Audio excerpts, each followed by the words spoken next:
Hello everybody and welcome back to the channel, and well, if you've seen by the title of this video, I think you know what the subject is going to be about in this video.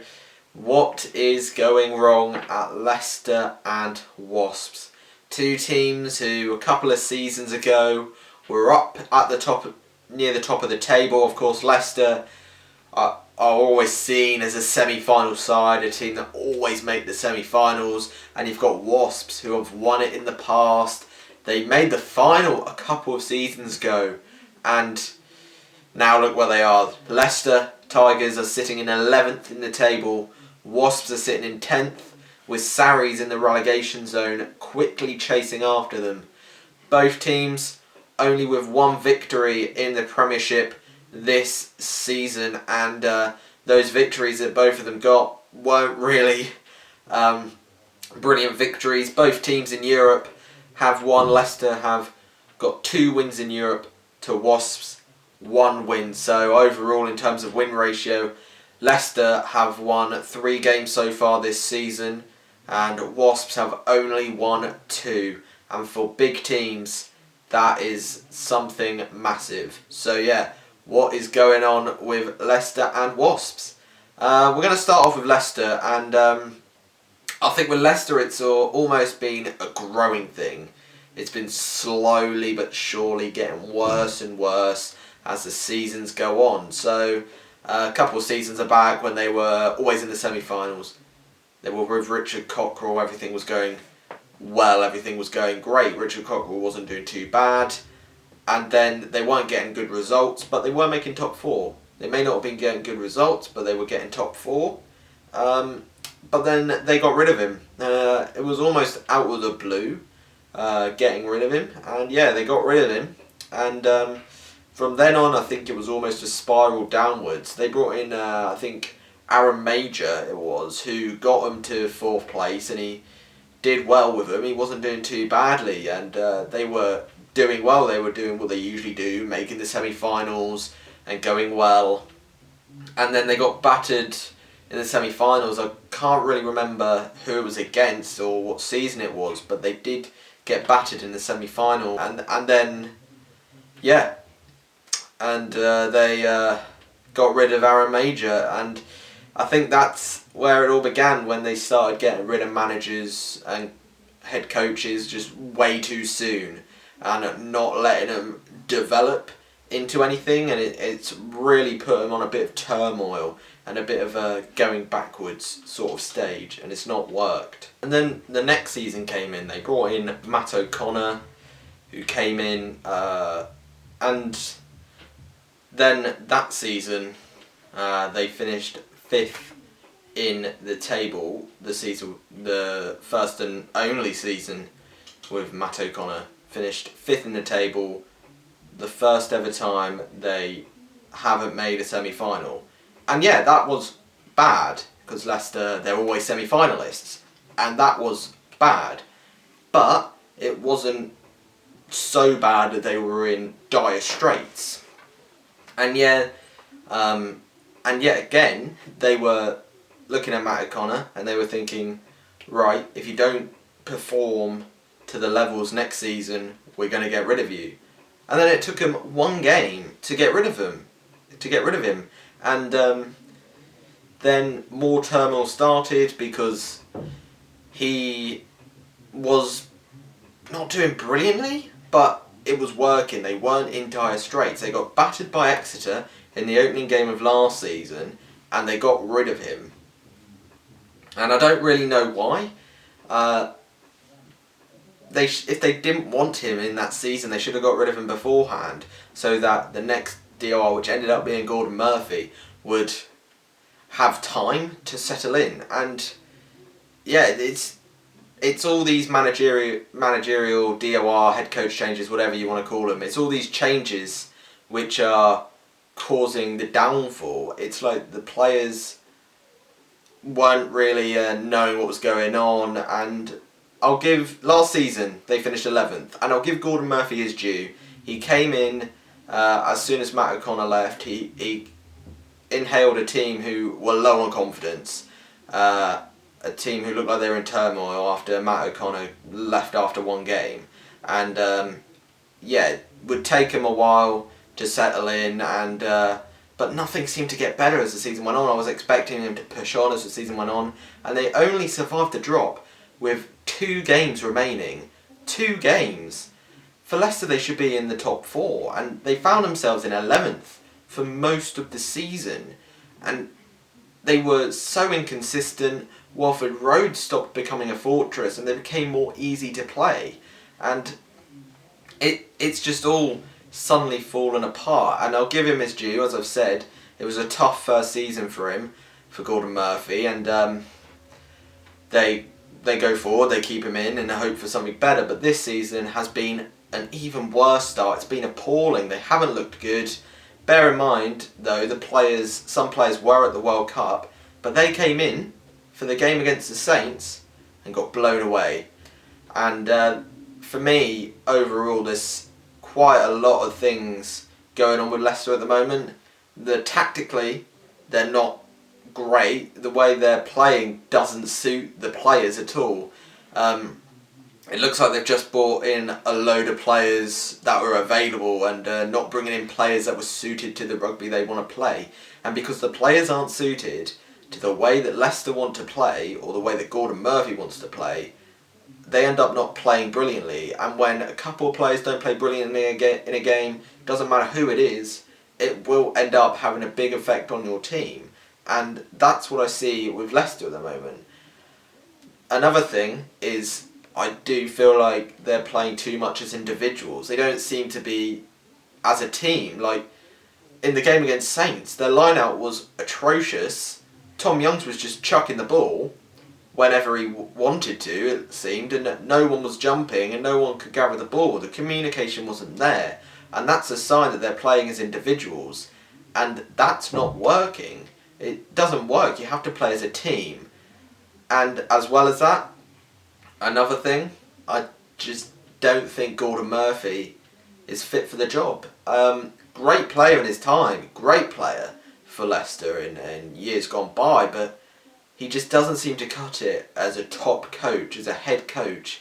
He may be able to do the little coaching jobs like he did before when he retired as a player for Leicester, because he was before he became head coach, but he just doesn't seem to know what he's doing as a head coach. And the post-match interviews, they don't seem to fill with much joy, and he just doesn't seem to know what he's doing. He looks tactically inept. He doesn't really know how to set his team up. He doesn't know how to do this, and it feels like Leicester need a rebuild, and that they need to, unfortunately, get rid of Murphy, because I say unfortunately because I don't really like seeing clubs get rid of their coaches. But yeah, I feel like they need to get rid of Murphy, bring someone in who can bring stability to the club. There's loads of top quality coaches out there. Steve Borthwick has been linked to him, so he could come in and bring stability to the club and help him, because I don't think Gordon Murphy's doing that at the moment. And finally, the fans. They seem to have lost the fan support this season, and the Welford Road doesn't seem to be as full as it usually is, not as noisy as it was either, and also not as feared to play at as well, and that is probably because of the way Leicester are playing and the fact the fans are starting to get annoyed with the way things are going, and that they're starting to fall out with Gordon Murphy in charge, and they don't want him there anymore, and it's all starting to grow a bit stale at the Tigers, and I feel like they need a change. And I feel like as much as they've made so many changes, I don't think Gordon Murphy's the right coach. I've criticised the fact that they've made so many head coach changes, and that's why this has become an issue, but I just don't think that Gordon Murphy's the right man to take him forward. So for me, I feel like Gordon Murphy will have to go, and soon enough, and they need to bring someone in who can bring stability, like Steve Borthwick, who could do that, because he's done so well with England as one of their coaches. He could really just bring stability and just help them move forward and start a rebuild progress, and that's what they need to do at this stage. Because if they carry on And with the rate of knots Sarries are going at the moment, if Leicester carry on, they're going to find themselves in a massive, massive battle to stay away from relegation. Moving on to Wasps then. Same sort of thing with Wasps. They're struggling quite a bit. They've had the same similar start to Leicester. Only one winning in the Prem. They're looking unconvincing. And for Wasps, I'm genuinely not too sure where it's all gone wrong for them. Slowly but surely, though, they have started to lose star players. A couple of seasons ago, they were in the Premiership final. They took Exeter to extra time and lost it by a penalty kick in the last minute of extra time. And ever since then, they have slowly but surely fallen down. And it's like that was their moment to win it, and they didn't. And now then they started falling and falling. And last season they crumbled. And when they started going on poor form, some of the players just weren't playing for them. And they announced that they were leaving, the likes of Elliot Daly, the likes of Willie LaRue, who announced they were leaving Wasps. Those two players who in past were star players for Wasps just weren't playing well. It looked like they didn't want to be there, didn't want to play for the team, and it was sad to see because they're such good players. And as soon as they announced they were leaving, and as soon as Wasps went on the poor run, they started not playing brilliantly. And this goes to other players at Wasps as well. They just didn't seem like they were playing that well. They weren't playing to the best of their ability, and they did have a very good squad last season. Admittedly, it's now become very depleted this year, but they just don't look convincing. Their team is good enough to keep them up from relegation, and it's better than some teams in this league, but it's just doesn't seem to be working. I'm not too sure what's not working there, but the defence, for one, just seems nowhere. I mean, Exeter tore them open in that second half, and it just seems like once Wasps are out of the game, they're out of the game. They can't seem to bring themselves back in. They can't seem to have that grit and determination that can just force themselves into games even though they're not playing well.